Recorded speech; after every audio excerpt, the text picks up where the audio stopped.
एक एक मुट्ठी। अच्छा एक एक मुट्ठी क्यों लाई? अगर मैया चाहती तो एक घर से 1-2 किलो नहीं मिलता, मिल जाता ना, लेकिन कितना लाई? एक एक मुट्ठी। क्यों? क्योंकि वो जानती थी कि यदि मैं प्रत्येक घर से एक एक मुट्ठी चावल लेकर दूंगी, और आपको पता है माताओं, प्रत्येक घर का चावल अलग अलग, किसी के यहाँ का मोटा, किसी के यहाँ का पतला, किसी का पीला, तो किसी के यहाँ का सफेद। वो जानती थी कि यदि मैं एक एक मुट्ठी चावल लेकर दूंगी और मेरे पति द्वारकाधीश के सम्मुख जाकर देंगे तो समझ जाएंगे कि मेरे मित्र के घर चावल भी नहीं थे। ना मेरे स्वामी को कहना पड़ेगा, मेरे स्वामी को कहना भी नहीं पड़ेगा, और द्वारकाधीश स्वयं समझ, ये कौन है? सुशीला। इसे कहते हैं सुशीला। बोली बांके बिहारी लाल की जय। स्वामी सुखदेव जी महाराज कहते राजा परीक्षित क्या हुआ? आज ही मचा ले सब लोग उधम, अब उधम मचाएगा तुम नहीं मिलेगा। बोली बांके बिहारी लाल की। आज श्री सुदामा जी तंदुलों को लेकर के और द्वारकाधीश से मिलने के लिए चल रही।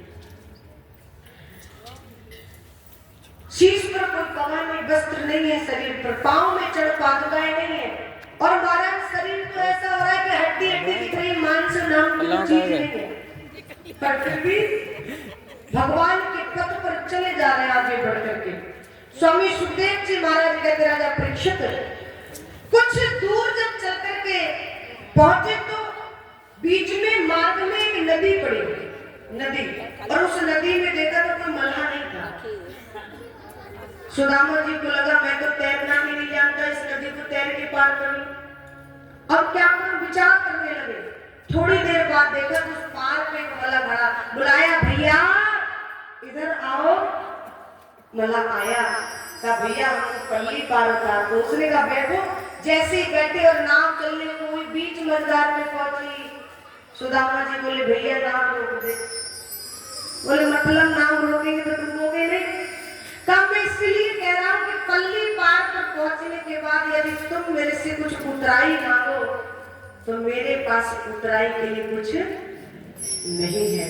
इसलिए मैं कह रहा हूं कि यदि आपकी इच्छा करे तो पल्ली पार पहुंचा दो, और ना करे तो आपको पल्ली पार जाते लाए हो ना, वही पार पे छोड़ आओ। वो मल्हा बोला भगवान हम ब्राह्मणों से कभी उतराई नहीं लेते, संतों से कभी उतराई नहीं लेते। जाकर पल्ली पार पर छोड़ा। स्वामी सुखदेव जी महाराज कहते राजा परीक्षित वो मल्हा कोई और नहीं था, मेरे ठाकुर साक्षात मल्हा बन करके। और कुछ दूर पर जब धीरे धीरे सुदामा जी चलने लगे, पांव में चढ़ पादुकाएं नहीं थी, विवाहियां फटी हुई थी सुदामा जी के। अच्छा आप लोगों को पता है जब पैर में जिनकी विवाही फटती है उनको पता हो कितना दर्द होता है? आप में से 2-4 तो बैठे ही होंगे चेहरे से। तो विवाहियां फटी थी, चढ़ों में गर्म गर्म बालका लग रही थी, और सुदामा जी नंगे पांव जा रहे थे। स्वामी सुखदेव जी महाराज कहते राजा परीक्षित एक कांटा श्री सुदामा जी के पांव में चुभ गया, और जैसे ही पांव में चुभा तो सुदामा जी जमीन पर गिरे, और जमीन पर गिरे। इतना कष्ट हो रहा था, इतनी पीड़ा, सामर्थ्य नहीं कि उस कांटे को अपने हाथ से निकाल सके। हाथ जोड़कर बोले कन्हैया मेरी सामर्थ्य यहाँ तक आने में थी, मैं आ गया, अब यहाँ से आगे कहीं अटके तो ले जाइयो, और ना अटके तो मत आइए। और सुदामा जी कहते हैं हे कन्हैया कि मेरा कोई ना सहारा बिन तेरे, मेरा कोई ना सहारा बिन तेरे, घनश्याम कन्हैया मेरे, ओ मेरा कोई ना सहारा बिन तेरे, घनश्याम कन्हैया मेरे। देखो विश्राम दिवस है, आज तो कम से कम भगवान को भाग से पुकारी लो। हो मेरा कोई ना सहारा बिन तेरे, मेरा कोई ना सहारा बिन तेरे, गोपाल सवरिया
जय हो। बोली सियावर रामचंद्र भगवान की जय हो।